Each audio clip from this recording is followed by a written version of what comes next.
Excuse me, late for work!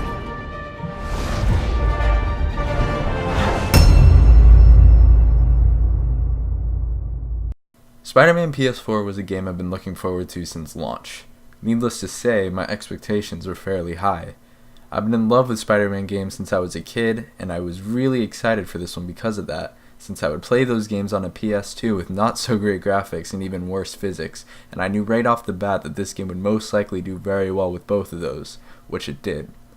Now I know that these videos are everywhere and everyone has been talking about this game, so you might be sick of it, and to be honest, I don't blame you, I would be too. However, there's a reason for it, as this game has done something that almost no other has, and for that reason, I believe this game is perfect to have my first review for. So without further ado, this is Should You Buy It, Spider-Man PS4. I went into this game quite honestly not giving two shits about the story. I just wanted to swing around Manhattan and beat up criminals. However, I had no idea how compelling the story would truly be.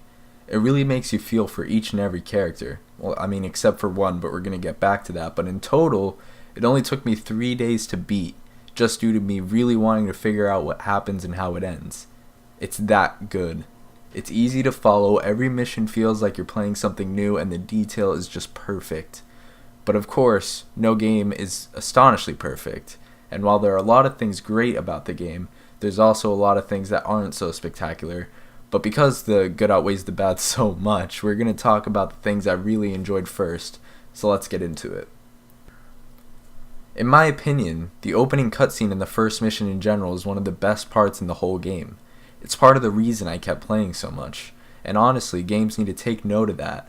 Part of the reason it's so good is because it shows us Spider-Man is such a relatable character.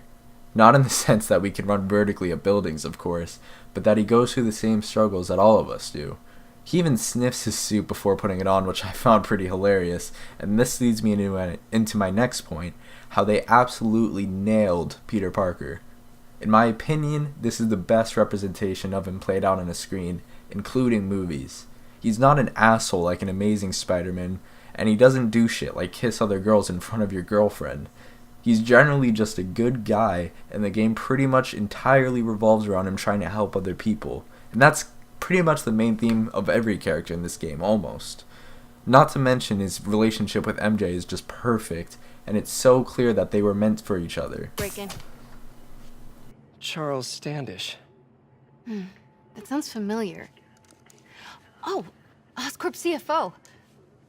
Wait. You don't think this has anything to do with Lee, do you? Sorry to cook and run. Did you just leave your clothes on the kitchen floor?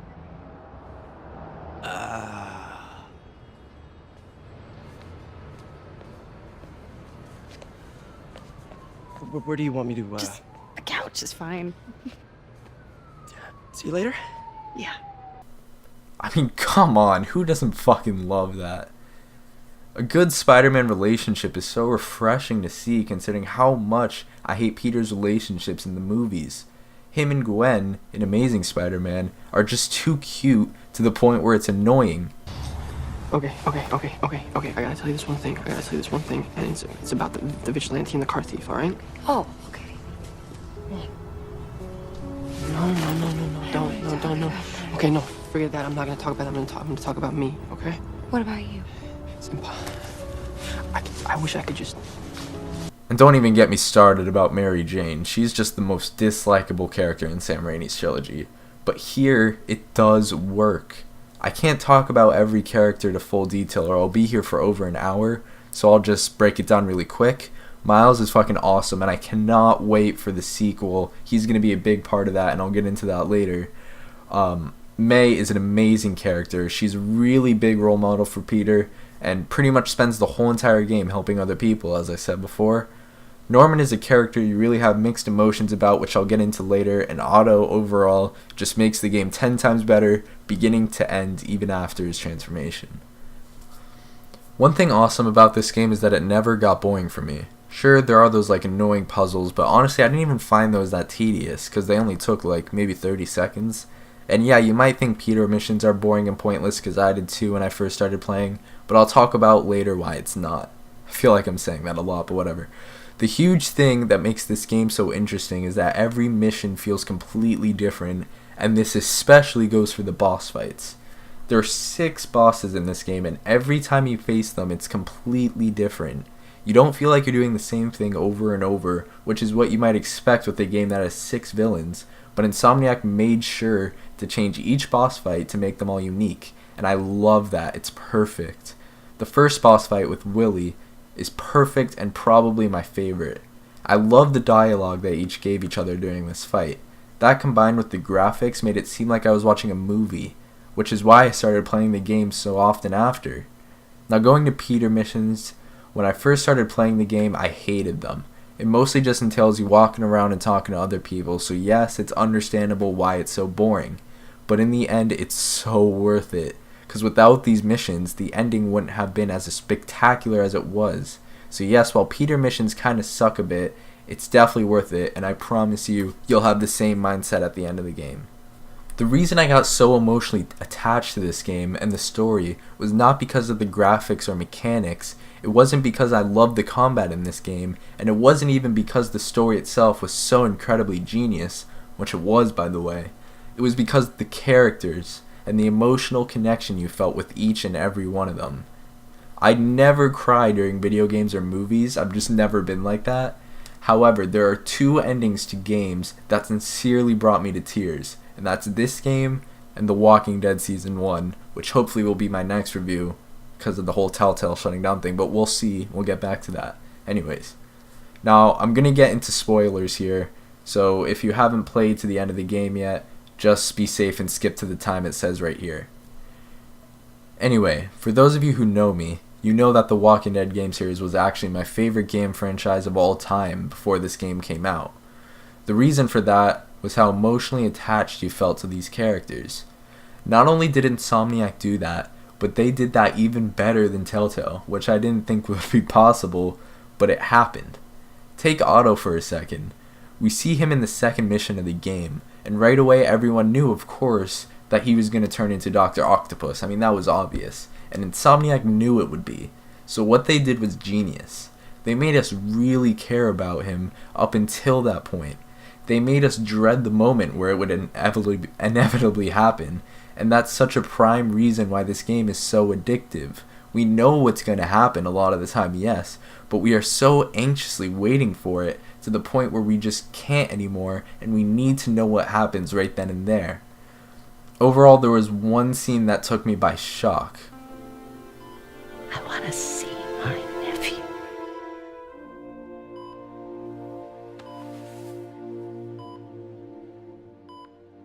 You knew?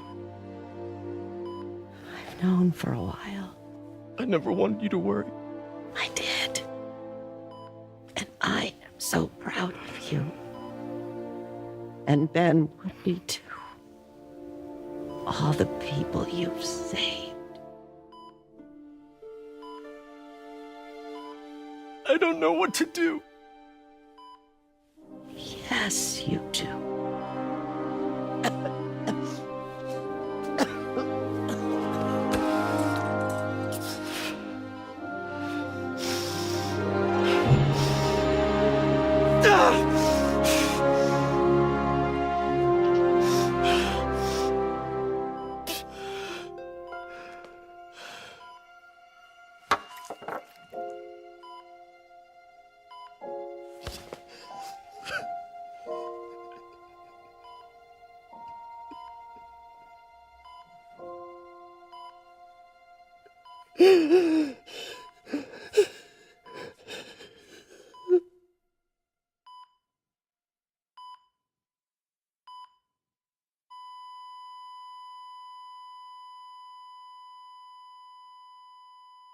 And that is the part where I almost cried.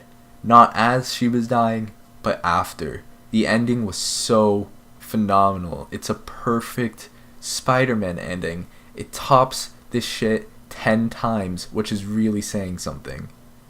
When Aunt May tells him to take off that mask, fuck it, you know what, just everything about this 15-minute ending was so phenomenal. Like, it was ridiculous. I kept texting my friend, like, is this gonna keep going? Because, like, my mind was getting, like, blown up every 30 seconds. Like, it was that good.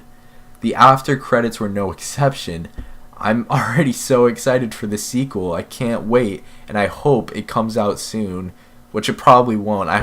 I'm more hopeful that they take their time on it and completely nail it like they did with this one.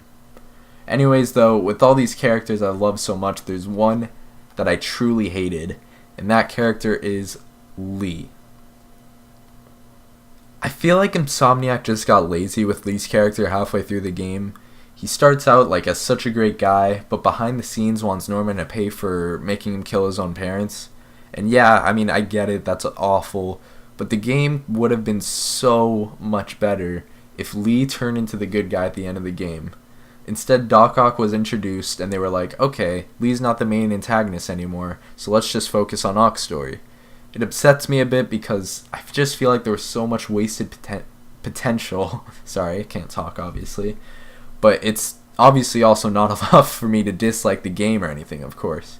I just felt like he was such a likable character in Act 1 that if they made it so he kind of like got set on the right path at the end of the game, like in his final moments at the end of the game, it would have just been better, in my opinion. But anyways, the game is still terrific, and Lee's character is still a good character, don't get me wrong. But just comparing him to every other character in this game, in my opinion, he's my least favorite, just because like they could have done so much more with him, but I felt like they kind of got lazy in Act 2 and 3 and just were like, you know what, Ock's here now. I mean, nobody really cares about Lee's character anymore, even though I did. But yeah, it's still a great game, and Lee's still a good character. It's just compared to the other ones, I'm not a huge fan. However, one of my favorite characters by the end of the game was actually Norman, which I wasn't expecting at all. You go through the whole game considering him to be the enemy. He is, after all, the reason all this is happening, but is it really his fault? No. I believe Norman is actually a good guy. And yeah, sure, he came across as a complete dick in the first act, but after that, not really, not so much. And me saying that might surprise you, but you have to remember he's also a politician. He's manipulative, like all politicians are. But throughout the game, you are led to believe that his intentions are nothing but evil. He's portrayed as a major villain, but he's not. And as the game goes on, you learn more and more about him, until this scene.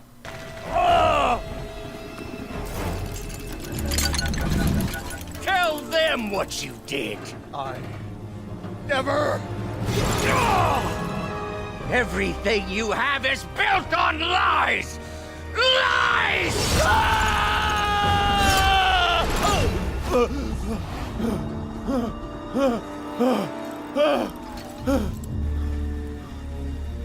You stole my company, my ideas! Now, the truth. The truth. Okay.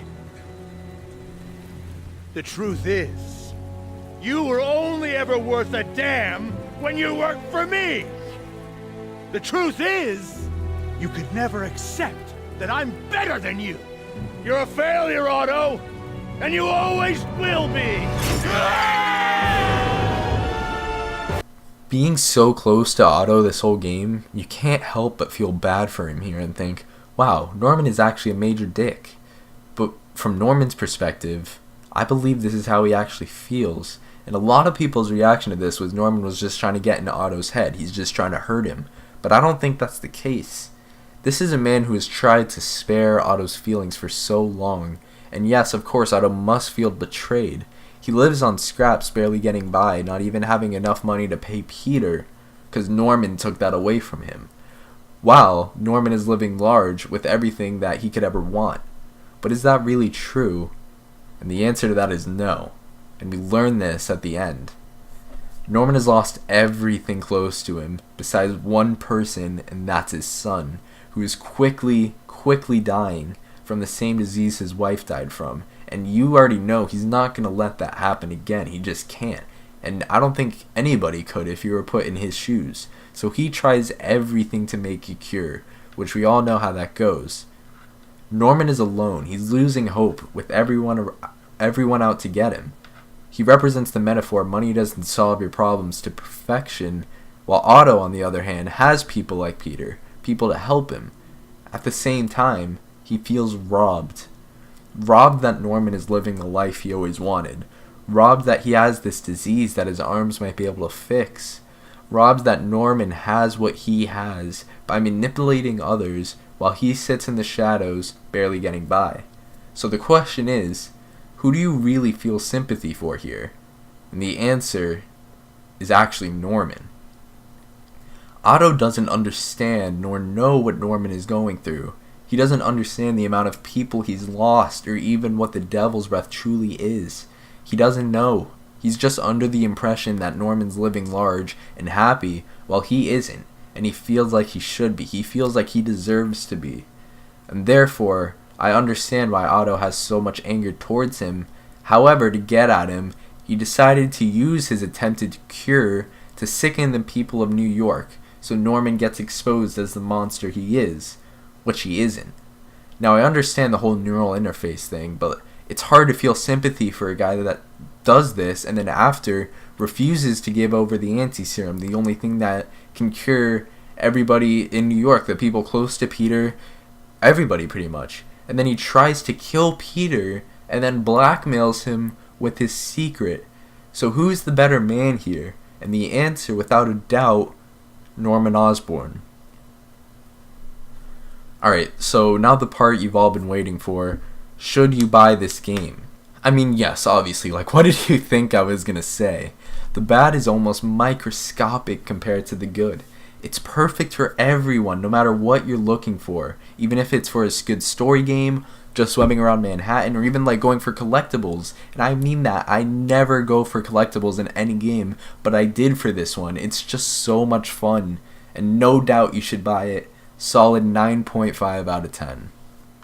Alright guys, I really hope you enjoyed my first video on this channel, and if you liked it, I truly ask that you subscribe and like, to help me get started and motivate me to do a lot more. And hopefully this is the start of something great, and I can't wait to keep it going.